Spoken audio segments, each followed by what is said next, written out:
আসসালামু আলাইকুম দর্শক, শুভেচ্ছা নেবেন। আশা করি ভালো আছেন।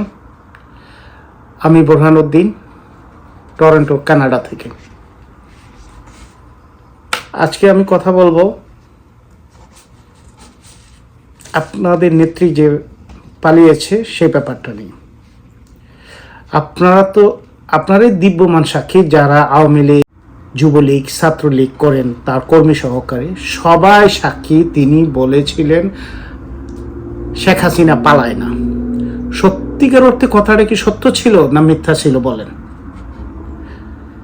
তাকে সেনাবাহিনী ক্ষমতা ছাড়তে বাধ্য করেনি, ছাত্র জনতা আন্দোলনের মাধ্যমে তিনি বাধ্য হয়েছেন। বাস্তবে শেখ হাসিনা পালিয়েছেন তার পরিবার নিয়ে।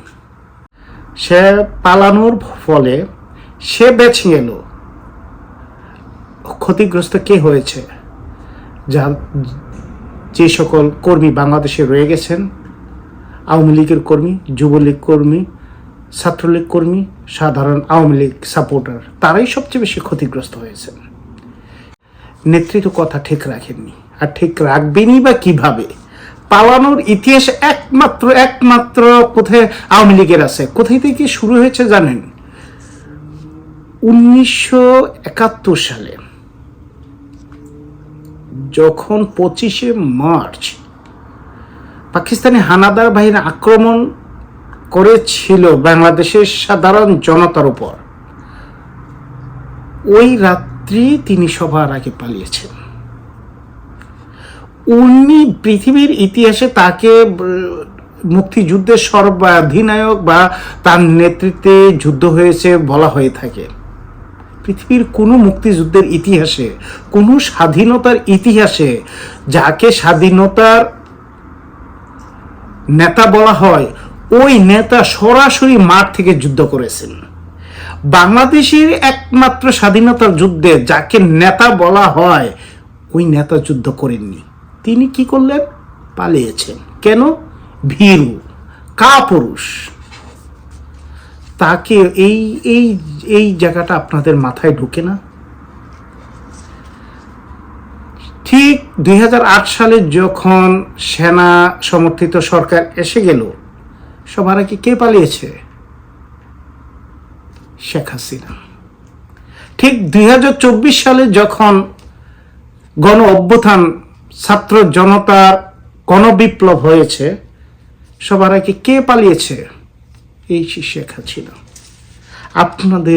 আপনারা নেত্রী নেতা মনে করেন, কত যে প্রতিদিন মিথ্যা কথা বলতো। সমস্ত মিথ্যা কথা এই 16 বছরের জনগণের সামনে বলেছে। জনগণ ঠিকই বুঝতে পেরেছে। আর আপনারা বুঝতে পেরেছেন তার লাস্ট দিন যখন বলছে হাসিনা পালায় না। হাসিনা পালিয়েছে, এখন বুঝছেন?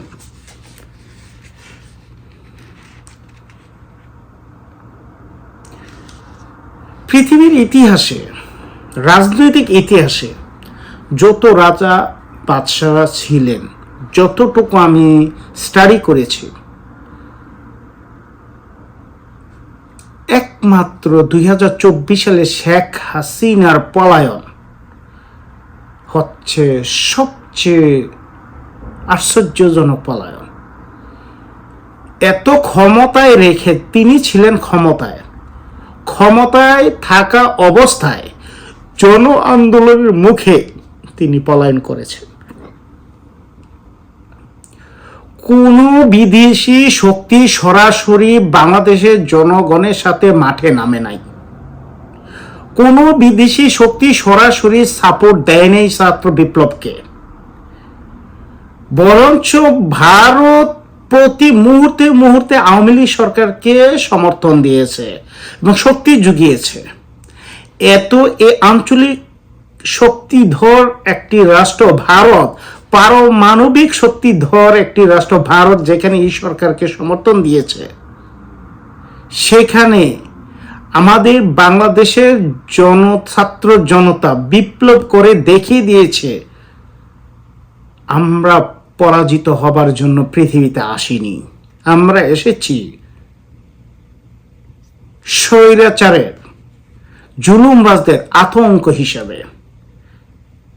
এই জেনারেশন যতদিন বাংলাদেশে থাকবেন ততদিন দেশ পথ হারাবে না।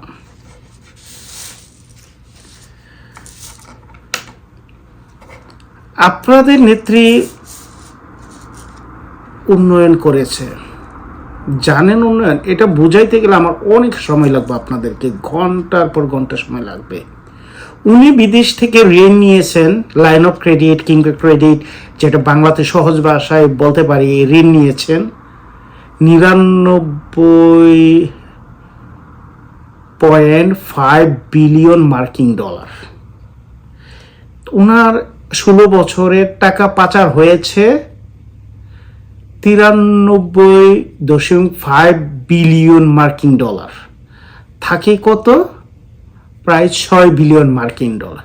তিনি যেটা এদেশে কাজ করেছেন যা 6 বিলিয়ন মার্কিন ডলার কাজ করেছেন, কিন্তু পুরো 99 বিলিয়ন মার্কিন ডলারের ঋণ আমাদের এই জনগণের মাথার উপর চেপে বসেছে। এখন এমন কোনো সরকার নেই যে সরকার এই ঋণের বোঝা টানতে হবে না। ডেফিনেটলি তাদেরকে এই ঋণ মান্থলি ইয়ারলি সুদ পরিশোধ করতে হবে। এটা একটা দেশকে, সাধারণ জনগণের উদ্দেশ্যে বলছি, আমাদেরকে দেখে, সাধারণ জনগণকে দেখিয়ে জনগণের মাথা বিক্রি করে বিদেশ থেকে ঋণ আনছেন উনি। এখন দিবেন কি? আপনাদেরকে দেখে ঋণ আনছেন, উনি তো চলে গেলেন, চুরি করে সব উনি নিয়ে গেলেন, ঋণটা কিন্তু আপনাদেরই। এই বাংলাদেশের জনগণই রিক্সা চালিয়ে, কৃষি কাজ করে, ঘাম ঝরিয়ে এই টাকা পরিশোধ করতে হবে। যদি বাংলাদেশ জনগণ পরিশোধ করতে না পারে, তাহলে বাংলাদেশ দেউলিয়া হিসেবে ডিক্লেয়ার দিতে হবে, পৃথিবীতে একটি দেউলিয়া দেশ হিসেবে পরিচিত পাবে। এই দেশটাকে ওই পর্যন্ত নিয়ে আসছে।